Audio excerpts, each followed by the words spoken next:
Hello everyone, I am Sadaf Chaudhary. I have scored rank 23 in UPSC Civil Services Examination 2020. Today I am here with everyone, with you all to share my basic resources. जिन लोगों को अभी अपनी पढ़ाई की शुरुआत करनी है उनको मैं थोड़ा एक फाउंडेशन, जो आपको बुक्स पढ़नी ही पढ़नी है, आई थिंक फाउंडेशन भी नहीं, आप इनको ही पढ़ लेंगे तो आई थिंक बहुत हद तक आपका सिलेबस कवर हो जाएगा। तो उन चीज़ों के बारे में मैं आपको बताना चाहती हूँ।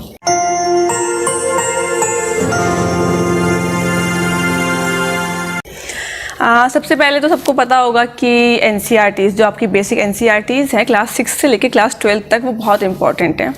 हर सब्जेक्ट की नहीं पढ़नी है, लेकिन यूपीएससी में जो सब्जेक्ट पूछे जाते हैं जैसे आपका history, geography, economics, polity and environment, तो ये आपको जो है पढ़ने की ज़रूरत है। इसके अलावा आर्ट एंड कल्चर एक काफ़ी इंपॉर्टेंट टॉपिक, उसमें आप 11th और 12th की NCERTs सिर्फ पढ़ें और उससे काम हो जाएगा। बाकी NCERTs की डिटेल लिस्ट के लिए इसी चैनल पे एक वीडियो पड़ी हुई है जिसको आप रेफ़र कर सकते हैं। इसके बाद कुछ स्टैंडर्ड बुक्स, ज़्यादा नहीं पढ़नी है, हर सब्जेक्ट के लिए मैं एक एक बुक रेफ़र करती थी, क्योंकि आप एक ही बुक को पढ़िए, 10 बार रिवाइज कीजिए, वो बेटर है रादर देन आप 10 बुक्स पढ़ें और एक एक बार रिवाइज करें, क्योंकि आप पक्का भूल जाएंगे। एक ह्यूमन ब्रेन की भी कुछ लिमिटेशंस होती हैं। तो अगर मैं हिस्ट्री से स्टार्ट करूं तो हिस्ट्री के लिए मॉडर्न इंडिया, जो मॉडर्न हिस्ट्री होती है, उसके लिए आपकी स्पेक्ट्रम मैंने रेफ़र की थी। उसके बाद पॉलिटी के लिए लक्ष्मीकांत, इन्वायरमेंट के लिए शंकर IAS की एक कंपाइलेशन आता है जिसको आप रेफ़र कर सकते हैं। ज्योग्राफी और इकोनॉमिक्स के लिए मैंने तो कुछ रेफ़र नहीं किया था और काफ़ी लोग नहीं भी करते हैं, बट अगर आपको लग रहा है कि आपके वीक एरियाज़ हैं तो ज्योग्राफी के लिए GC लियोंग की एक बुक आती है, और आपका जो ये इकोनॉमिक्स है इसके लिए रमेश सिंह या संजीव सर के नोट्स आते हैं, वो आप कर सकते हैं। उसके बाद करंट अफेयर्स भी एक मेजर पार्ट है इस एग्ज़ाम का।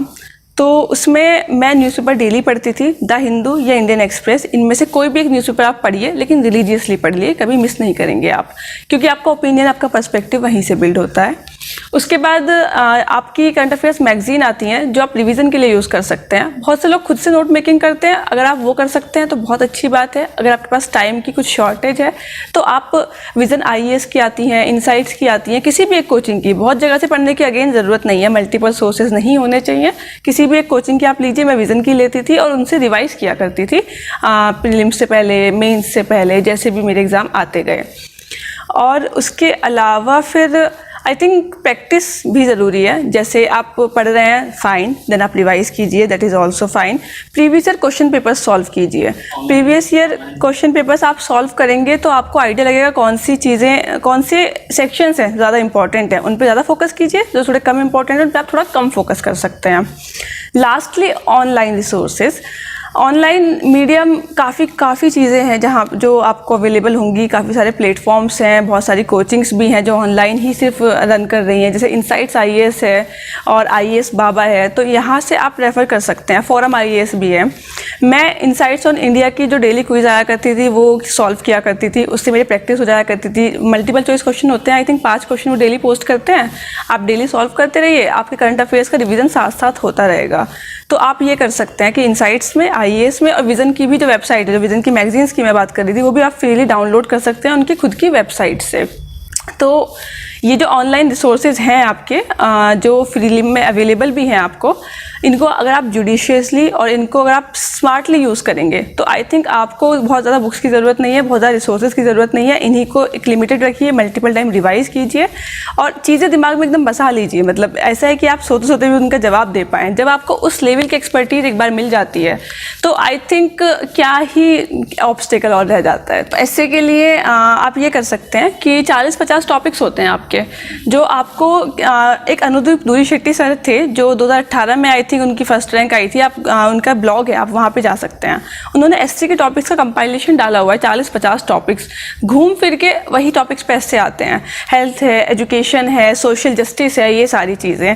SC का टाइटल बदल जाएगा, उसका एसेंस जो होता है वो सेम रहता है। तो आप वो टॉपिक्स उठाइए, हर टॉपिक का आपके पास फोल्डर मटेरियल होना चाहिए, 2-3 पेजेस का, ताकि जब भी वो एस्से आए तो आप उस चीज़ को जो है एस्से में डाल के अपने पर्सपेक्टिव को वहाँ पे जो है एक्सप्रेस कर सकें। इससे आपका एस्से काफ़ी, एक तो लाइन के अलॉन्ग रहेगा, इधर उधर आप वेवर्ड नहीं जाएंगे, मेंडर नहीं करेंगे।